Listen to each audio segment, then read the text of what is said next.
আমার এই যে একটা কবুতর হাঁপাইতেছে, ঠিক আছে, ও ক্লান্ত না, ও উড়ে নাই, ও হাঁপাইতেছে কেন? আমি সাধারণত কালারিং কবুতর একেবারেই পাল্লা দেই না, কিন্তু যেই সব কালারিং কবুতর পাল্লা দিতেছি এর মধ্যে ভাই গররা কবুতরটা রেজাল্ট অসাধারণ। শুধুমাত্র যত্নের অভাবে আমার এই সিলভার পেয়ারের যে বাচ্চাটা ফুটছিল, ঠিক আছে, একটা বাচ্চা আসলে মারা গেছে। প্লাস্টিকের ডিম থেকে বাচ্চা ফুটাই ফেলবো, বুঝতে পারছেন ভাই? এটা ঝুমা পাখি কবুতর না, আমার এই একটা কবুতর যে কবুতর পাল্লা দিতে ইচ্ছা করে না। আসসালামু আলাইকুম দর্শকবৃন্দ, কি অবস্থা সবার, কেমন আছেন আপনারা? আপনাদের সবাইকে আমার নতুন একটা ভিডিওতে স্বাগতম।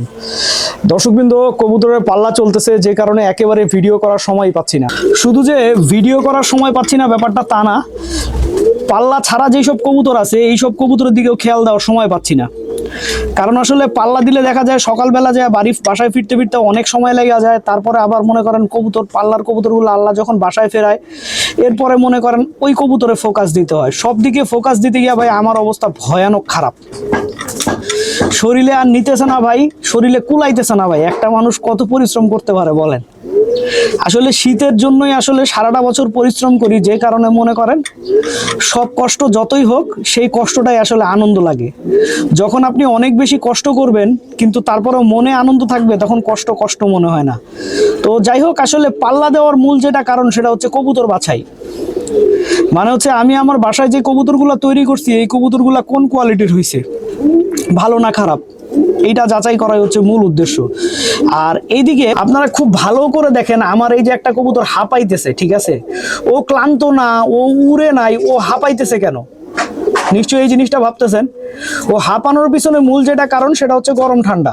তো ব্যাপারটা যেটা হয়েছে সেটা হচ্ছে যে গত পরশুদিন আমরা যখন কবুতর পাল্লা দেই তো ধইনার সবের পানি এই কবুতরগুলোকে আমরা বেশি দিয়ে ফেলছিলাম। হ্যাঁ, বেশি দিয়ে ফেলছিলাম বলতে আসলে একটু অ্যাবসেন্ট মাইন্ডেড ছিলাম। ছাদে আমরা যারা ছিলাম সবাই অ্যাবসেন্ট মাইন্ডেড ছিল, সবাই এটার জন্য আসলে রেসপন্সিবল। তো যে কারণে ধইনার সবের পানি খুব বেশি দেওয়ার ফলে আমাদের এই যে কবুতরগুলো দেখতেছেন এগুলো ঠান্ডা গরম হয়ে গেছে, বুঝছেন? এগুলা কিন্তু আমরা এখন উড়াইতেছি। তা এখন তাহলে এটার সমাধান কি?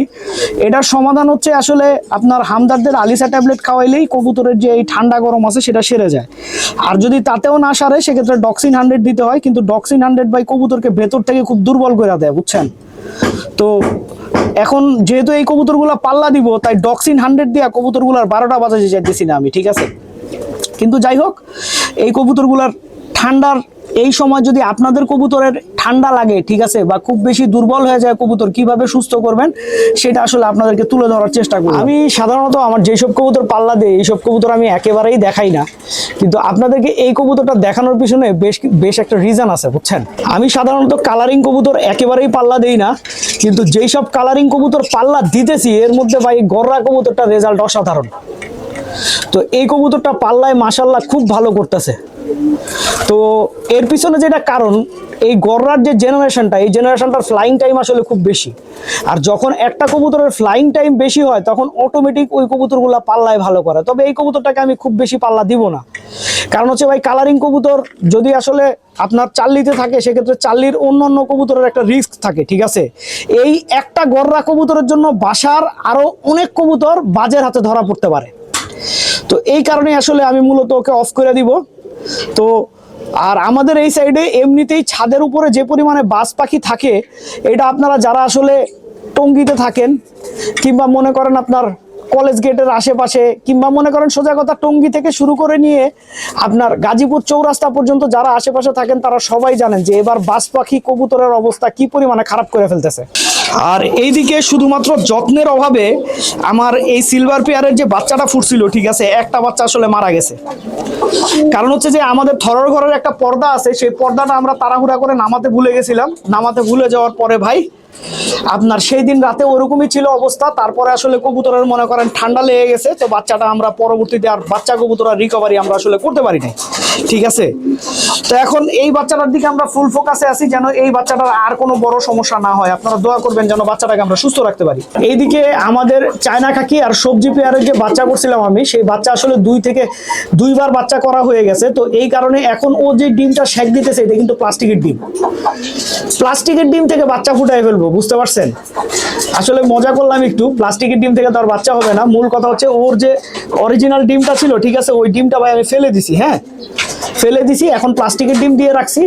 তো প্লাস্টিকের ডিম ওরা শেক দিবে, এই ফাঁকে বাচ্চারা যখন পূর্ণাঙ্গ বড় হয়ে যাবে তখনই আসলে আমি এই পেয়ারটা ভাঙিয়ে ফেলবো, এটাই হচ্ছে আমার মূল ইচ্ছা। হ্যাঁ, এইদিকে ভাই মাত্র পেয়ার দিলাম এই সিলভার চুইঠালের, দুইটাই চুইঠালের পর থেকে ভাই মানুষ বাচ্চা চাওয়া শুরু করছেন। ভাই আমার এই কবুতর পেয়ার দিলাম, বাচ্চাটা করতে দেন ভাই, এখনই যদি সবাই মিলে আমার থেকে বাচ্চা চান আমি কেমনে বাচ্চা দিব বলেন তো ভাই। আর তার থেকেও বড় কথা ভাই, আমি যেই সব কবুতরের বাচ্চা করার সময় পাই না ওই সব কবুতরেরই এখন বাচ্চা করতেছি, কিন্তু আপনারা মনে করেন জোর জবরদস্তি শুরু করছেন বাচ্চার জন্য। ভাই আমার পক্ষে ভাই সম্ভব না, বুঝতে পারছেন। আমি মিনিমাম এক জোড়া বাচ্চা করব, তারপরে যদি আমার মন চায় তাহলে আমি কবুতর বিক্রি করব, না হলে ভাই আমি বিক্রি করব না। আর এইদিকে আমাদের মিস্টার বুইরা মাখরা নটটা এখন মোটামুটি আমাদের বাসায় সেট হয়েছে। বাসায় সেট হয়েছে বলতে বুঝাইতেছি ও এখন একা একা খাবার টাবার খাইতে পারে, ঠিক আছে। ওরে নিয়ে তেমন কোনো টেনশন আমাদের করা লাগে না। আসলে অনেক বয়স্ক যেসব কবুতর থাকে, ঠিক আছে, এগুলা বাসায় অ্যাডজাস্ট হতে একটা বিশাল সময় নেয়।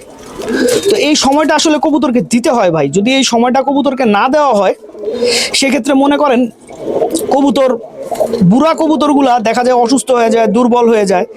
তো যাই হোক, এখনো মোটামুটি আমার বাসায় ভালো আছে এবং আমিও খুশি, কারণ এই কবুতর আইনা তো ভাই আমি অনেক বড় বিপদে পড়ে গেছিলাম, এই বিপদটা আসলে আমার শেষ হয়েছে। হ্যাঁ, আর আপনারা অনেকেই বলতেছেন ভাই এটা ঝুমা পাখি কবুতর। ভাই এটা ঝুমা পাখি কবুতর না, কিন্তু এটা পুরনো জাতের কবুতর। আর পুরনো জাতের কবুতরগুলার এরকম চোখে টোখে এরকম মনে করেন অঞ্জনির মতো থাকে, ঠিক আছে।